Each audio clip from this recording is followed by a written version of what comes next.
Hi guys, welcome back to the channel. Today I've got two replays in the Western Alliance Era 3 Premium Tank Destroyer, the Jaguar 1. Now, this tank got buffed the week after they released it, because it just wasn't that good. And it had a big key problem in the fact that the Weasel exists, and the Weasel is just so much better than this tank was.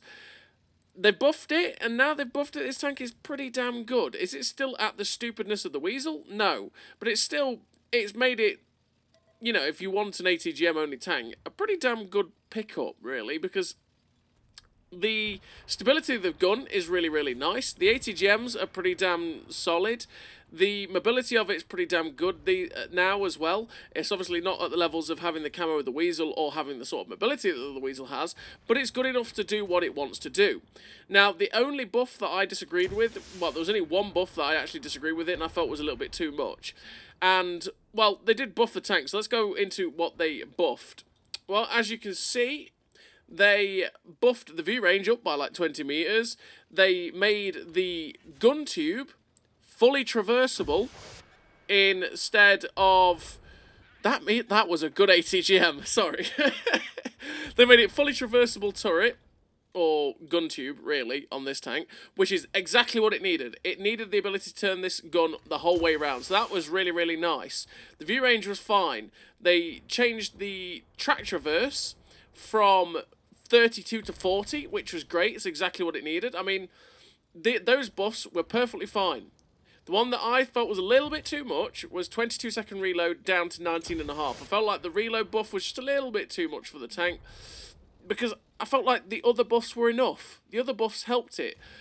It helped the ability for the tank to turn, and sort of, because what it felt like was once I hit my top speed, I basically didn't turn, which meant that any tank was really easily outmaneuvering me and catching me, and that was it. And it was really annoying. But now I've got the ability to turn a little bit quicker in the track traverse. I feel like I can dodge a little bit more than I used to be able to. And add to that, you know, obviously you've got the ability to go forwards as fast as you can go backwards, which is great. And add to that you've now got a gun that can look behind you and in front of you to fire. It just made the tank far more flexible, which is exactly what it needed. Now, I feel like the reload, that's basically, as you can see, put it down to a 15-second reload with the setup I've got. Oh, that was a dreadful missile. Yeah, 15-second reload with the setup I've got. I feel like the reload is just a little bit too much, personally, for me. I feel like that's just overkill. It's kind of like they made some really good buffs to it, which made it have a purpose as a tank, which is how every tank should be.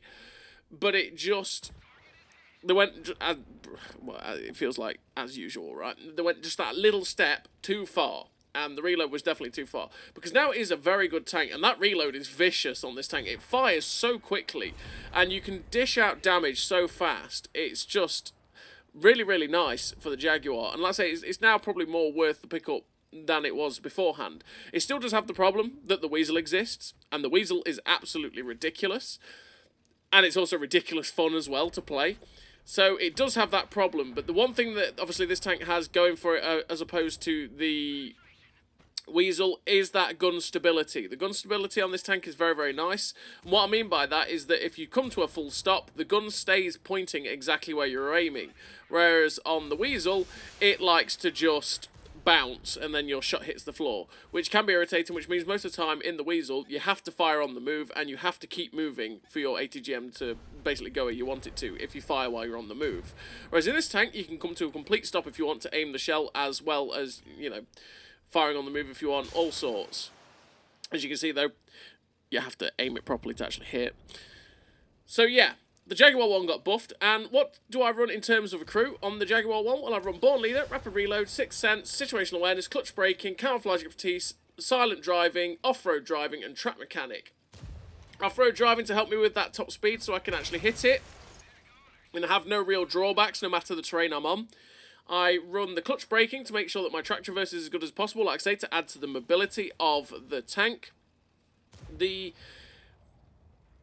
Silent Driving and Camouflage Expertise to be able to basically stay as stealthy as possible for the tank. Help it stay as basically help me not get spotted while I'm on the move as well. And I do run situational awareness, which you don't really have to run in Cold War if you don't want to. And in terms of situational awareness, you could quite easily drop that for something like armor angling to reduce the amount of damage coming in for, you know, when you go in an ATGM, someone shoots you for 500, maybe they'll shoot you for 450 instead with armor angling or something like that, you know. Or supply conservation to make sure that your smoke comes back quicker after you've used it, that sort of thing. It's completely down to you.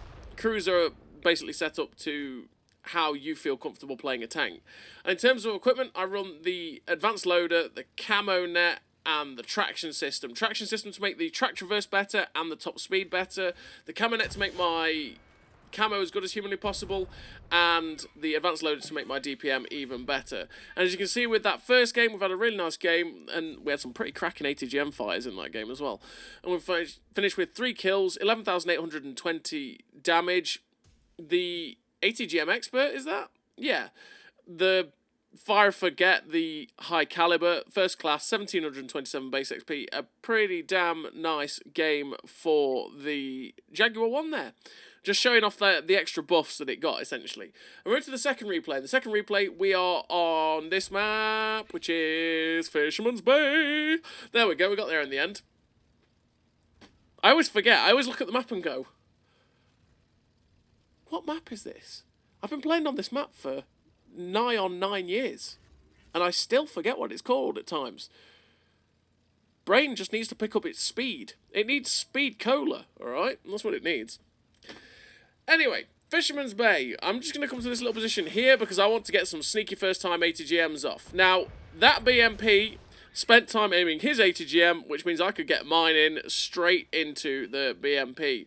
And we start off this game really nice with nearly 1,400 damage. The M1A2 is coming over, and he is completely ignoring us. So it's like, well, okay then, sir. We're going to make sure we're going to hit you with this. We're slapping him for 515. He gets a shot into us, sadly. Oh my lord, I think he got armor-racked. We popped the smoke. We had to wait for the gun to turn to face him so that, you know, the smoke would actually face in the position we needed it to. And then we popped it and ran away. But he got armor-racked, and so did he. Oh, 3.4k. Ouch. Ouch town. Population U, bro. Oh, that hurt for that Charlie. Next one in for the thumper. Straight in for 1426. This is, as you can see, this is how fast damage racks up for the Jaguar. If you can keep it in a position where you can just keep firing the ATGMs, keep yourself unhittable, I mean, there's not really a thing you can do too often, but in a position where it's harder for people to hit you and you can get in and out, that's what you want to be doing in the Jaguar, so that you're launching the surprise attack, getting out of dodge. And in a position like this on Fisherman's Bay, it's pretty damn useful, because obviously you can fire the ATGM and then sprint backwards. And obviously the Jaguar 1, with the fact that it goes backwards nearly as fast as it goes forwards, means you can get out of dodge really, really quickly. So you can see this Challenger 2 is distracted. We're going for it. We launched the ATGM, and unfortunately, he actually turned for us. We have 3 guys chasing him in front of us, and he turned for the 1 TD, and we only did 129 damage.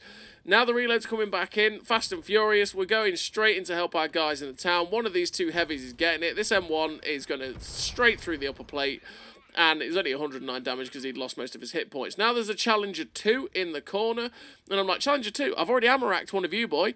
I don't lose too many hit points because I want your ammo-rack yet again.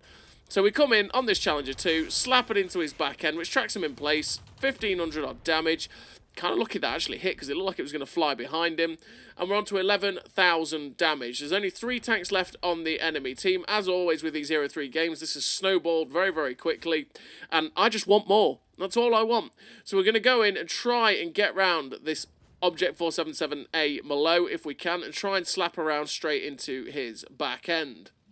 Because obviously that's what you want to be doing. And if you can try and aim for the middle of the tank, basically just to the left of where the actual spaced armor is on the front end, you can ammo-rack a 4778, and it's very, very satisfying. So we're coming in on this 4778, making sure we're getting close enough, and we didn't wait long enough, and we ended up hitting the spaced armor on the Malo, so we did absolutely no damage, because we hit that spaced armor side plate, which is really, really sad. But now we're nearly reloaded once again, because look how fast it reloads. We're coming over the top. Where's this heavy tank? There he is. The T-72BU is there. It's like, hello, sir.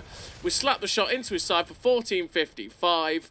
and we're just waiting for the reload to come in again. I'm looking at this guy going, I'm not going to get a shot into him before he dies. But he gets tracked in place, and I think maybe the kill's mine. Oh, near 1 second off. And we don't quite get the kill on that T-72BU. And finished the game with a really nice total. The 2 kills, 12,500 damage, 2.3k assistance. The Confederate, the Fire and Forget medal, 1,766 base experience. Pretty damn nice game once again for the Jaguar 1. Which is, like I say, a hell of a lot better than it was when it first came out. So if you were considering picking this thing up, it's definitely pretty damn good. But it's still very expensive for what it is, and you may as well just wait for the Weasel to come on sale at some point and get it really, really cheap, right? Or pick up any other tank for a lot cheaper. So as always, everybody, thank you very much for watching. I'll see you next time.